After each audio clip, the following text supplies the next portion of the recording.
Hello everyone, Radhe Radhe. आज हम बनाने जा रहे हैं मूंग दाल की बहुत ही बढ़िया सी जलेबी। आज तक आपने उड़द दाल की जलेबी खाई होगी, पर आज हम मूंग दाल की जलेबी बनाना सिखाएंगे। यहाँ पर हमने मूंग दाल को रात भर के लिए भिगो कर रख दिया था। उसके बाद हमने यहाँ पर इसको अच्छे से मसल कर इसका जो छिलका है वो निकाल दिया है। अब हम इसे ग्राइंडर में डालकर इसका पेस्ट बना लेंगे। यहाँ पर हमारा पेस्ट थोड़ा सा पतला हो गया है। अब जब ये ग्राइंड करें तो इसमें पानी थोड़ा कम ही डालें। उसके बाद आप यहाँ पर अरारोट या फिर मैदे का इस्तेमाल कर सकते हैं। हमने यहाँ पर मैदा लिया है और इसको अच्छे से यहाँ पर हम इस तरह से मिक्स कर लेंगे। इसको हमें लगातार चलाते रहना है। अब ये काफ़ी पतला है, इसमें थोड़ा और मैदा या फिर अरारोट डालना पड़ेगा।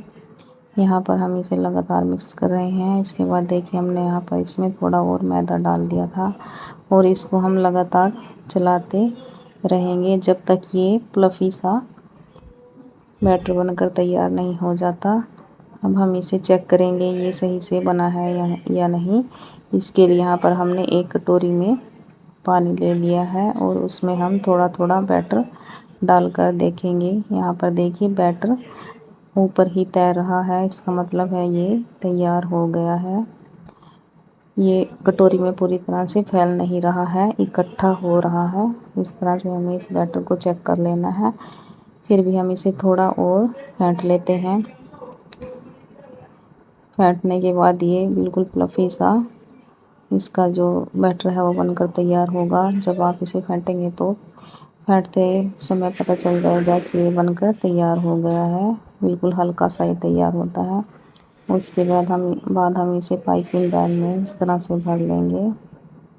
फिर यहाँ पर हमने एक पैन में एक कटोरी चीनी ली है और आधा कटोरी यहाँ पर हम पानी डालकर इसका जो है वो चाशनी बनाकर तैयार कर लेंगे। यहाँ पर हमने कुछ जलेबी बनाकर देखी थी, पर ये कुछ ज़्यादा ही डिजाइनर जलेबी बनकर तैयार हो गई। हमारा जो पाइपिंग बैग है वो अच्छे से नहीं बना है। चलिए फिर से हम ट्राई करते हैं बनाने की। ये एक बार की हमने बनाकर तैयार कर ली है। कुछ ज़्यादा ही हमारे पास ये सिक गई थी, क्रंची बन गई कुछ ज़्यादा ही। आप इनको थोड़ी हल्की आंच पर धीरे धीरे अलटते पलटते हुए बनाएं। इसके बाद हमने जो ये बनाकर तैयार कर ली है जलेबियाँ, इनको हम जो हमने अभी चाशनी बनाई है उसमें डाल देंगे। यहाँ पर देखिए इस तरह से हम अपनी जलेबियाँ बनाकर तैयार करेंगे। आप इनकी शेप पर मत जाइएगा, थोड़ी डिज़ाइनर बनकर तैयार हुई हैं, पर ये खाने में बहुत ही ज़्यादा टेस्टी बनकर तैयार होती हैं। ये चाशनी में डालने के बाद भी क्रिस्पी ही रहती हैं, बिल्कुल भी नरम नहीं पड़ती इस तरह से।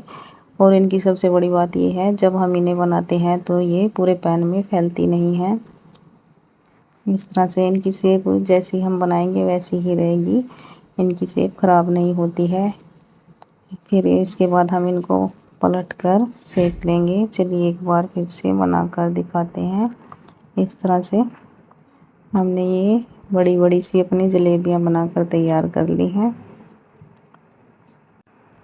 इस तरह से हम अपनी सभी जलेबियों को बनाकर तैयार कर लेंगे।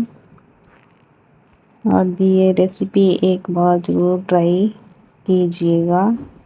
यहाँ पर हमने जो चाशनी बनाई थी उसमें हम अपनी जो जलेबियाँ हमने बनाई हैं उनको डीप कर देंगे। यहाँ पर हमें इन्हें गरम चाशनी में ही डालना है और कम से कम 2-3 मिनट के लिए चाशनी में ही डूबे रहने देना है, जिससे इनमें मीठा अच्छी तरह से चला जाए। चलिए इनको अब थोड़ी देर के लिए ऐसे ही छोड़ देते हैं और उन बाकी बची हुई अपनी सभी जलेबी है जो उसको बनाकर तैयार कर लेते हैं।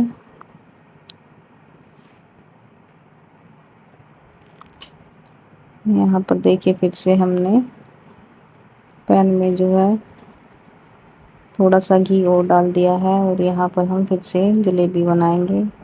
इस तरह से देखिए इस बार हम अमृति की शेप में ये बना रहे हैं। जैसे अमृतियाँ मिलती हैं बाज़ार में वैसे हमने यहाँ पर बनाने की कोशिश की है। देखिए इस तरह से